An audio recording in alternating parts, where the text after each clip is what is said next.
भैया चंबल नदी से संसद के लिए प्रस्थान कर रहे हैं, पैदल यात्रा कर रहे हैं।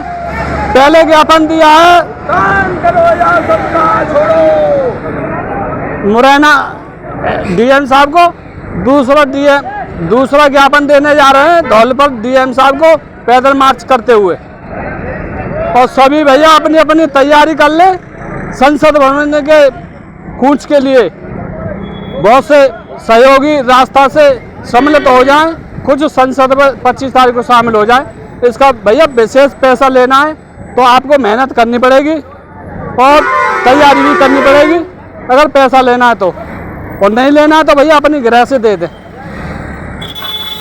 क्योंकि इतना संघर्ष चल रहा है। आज धौलपुर से बोल रहे हैं हम, धौलपुर में आए हुए हैं आज। मदन लाल जिंदाबाद, मदन लाल जिंदाबाद। वर्षक 2019 भुगतान करो या सत्ता छोड़ो, भुगतान करो या सत्ता छोड़ो, भुगतान करो या सत्ता छोड़ो।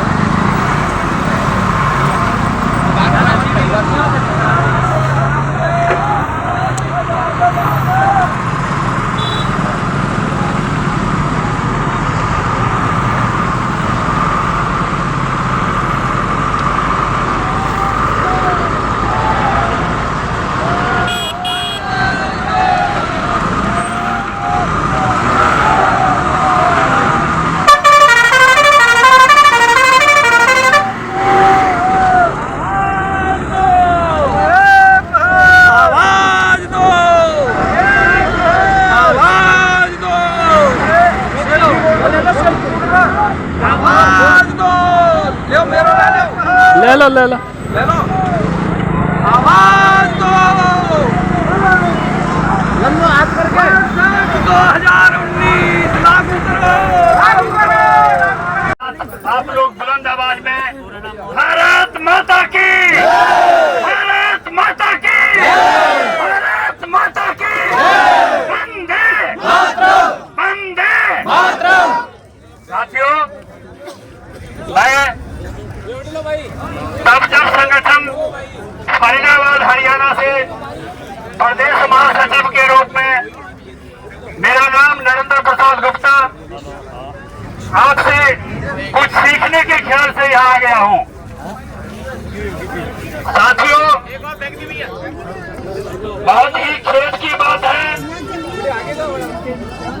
कि हमारी सरकार ने जो हमारे साथ खेल किए हैं वो कतई बर्दाश्त के लायक नहीं है। और इतने दिन से कम से कम ये 4 साल से चल रहा है और हमारे संगठन के मुखिया माननीय श्री मदन लाल आजाद जी इस बात को सरकार को कई बार ज्ञापन दे चुके। कितने प्रधानमंत्री, मुख्यमंत्री, नेता विपक्ष, विधायक, सांसद सबको कम से कम लाखों बार ज्ञापन गया कि हम ठगी पेटों की आवाज को आप सुन लें।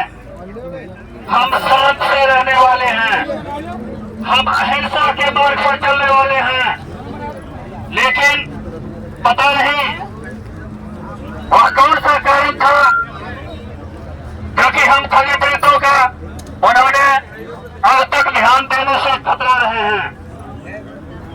साथियों, बहुत ही दुख की बात है कि पूरे भारत में 42 करोड़ निवेशक आज तिल तिल कर मरने के कगार पे पहुंच गया है और 5 लाख से ऊपर हमारे साथी आत्महत्या कर चुके हैं। और आए दिन ये घटना अक्सर आप लोगों को न्यूज के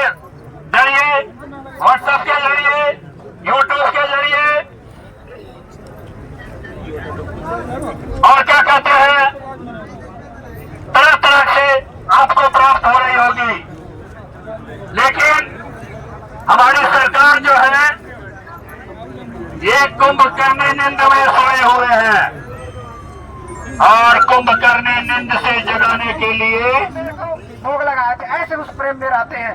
उसी नदी की जल हमारे पास, ये महानदी की जल है और माँ चंबल की जो पवित्र जल है उसमें मिक्स करके जो हमारे ये जो वर्ष 2019 लागू किए हैं, बनाए हैं, जो हिंदुस्तान के 16वीं लोकसभा में पारित किया गया है, उस कानून पारित होने के बाद भी आज उस कानून को लागू नहीं कर रहा है। इस कानून में विशेष करके जो कानून बनाई गई है वो आम जनता, जो हिंदुस्तान के 42 करोड़ जो ठगी पीड़ित लोग हैं, उनके लिए, उनके हित के लिए कानून बनाई गई है। और इस कानून में कहा गया है कि 180 दिन में, पेज नंबर 7 में देखिएगा, 180 दिन में सभी की भुगतान करनी सुनियोजित है। पेज नंबर 13 और 14 में कहा गया है कि जितने भी इस हिंदुस्तान के जो ठगी पीड़ित लोग हैं, उनके पैसा 2 से 3 गुना वापस करनी है। इस कानून को किसने बनाया? सरकार ने। पैसा कौन देगा? सरकार। आज उस सरकार की क्यों फट रही है? हमने सरकार को चैलेंज किया। हमने दो एसपी और कलेक्टर के ऊपर हाई कोर्ट में याचिका दायर किया। उनको पैसे में लाया गया और आज हमारे छत्तीसगढ़ के साथी सुरक्षित हैं। आज उनके ऊपर कोई FIR नहीं होती। आज उनके ऊपर कोई ग्राहक दबाव नहीं बना सकता। और आज जो आत्महत्या जैसे जघन्य अपराध हो रहा है, उस अपराध को हमने कम किया। भारत की इतिहास में पहली बार छत्तीसगढ़ उच्च न्यायालय ऐसा न्यायालय है जहां 30,000 लोगों का एक साथ रिट पिटीशन दायर किया गया, जिसमें सरकार को पार्टी बनाया गया, एसपी को पार्टी बनाया गया, कलेक्टर को जवाब मांगा और उन्होंने जवाब नहीं दे पाया। जितने भी कंपनी चली, क्या हमने बनाया? परमिशन हमने दिया? सरकार ने दिया। हमने इस बातचीत को रखा, जब आपने बनाया है, आपने बिगाड़ा है, तो आपको ही बनाना होगा। पैसा आपके पास है, हमारी प्रॉपर्टी, कंपनी की प्रॉपर्टी आपके पास है, तो पैसा देना आपका पड़ेगा और इस कानून पर आपको लागू करना पड़ेगा। इसी संकल्प के साथ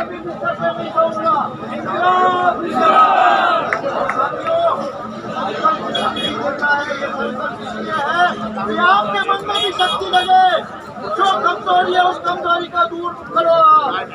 हम राष्ट्रगान में कहते हैं, जन गण मन अधिनायक जय हे भारत भाग्य विधाता। तो एक सवाल पूछता हूँ, कौन है ये भारत भाग्य विधाता? हम लोग। अरे ओ मतदाता, तुम ही हो भारत भाग्य विधाता। हमारी शक्ति है, हमारा मन, हमारा मतदान। इसलिए संकल्प लेता हूँ, जब तक देश में ठगी पीड़ित है, जब तक ये बजट लागू नहीं होता है, जब तक भुगतान नहीं होता है, तब तक मैं केवल किसी आदमी को वोट दूंगा, नोटा और नोटा को पूरे अनुशासन के साथ चलेंगे। और ये क्रांति योजना के 100 मत जाना साथियों, तुम्हारे विश्वास से संकल्प लिया है और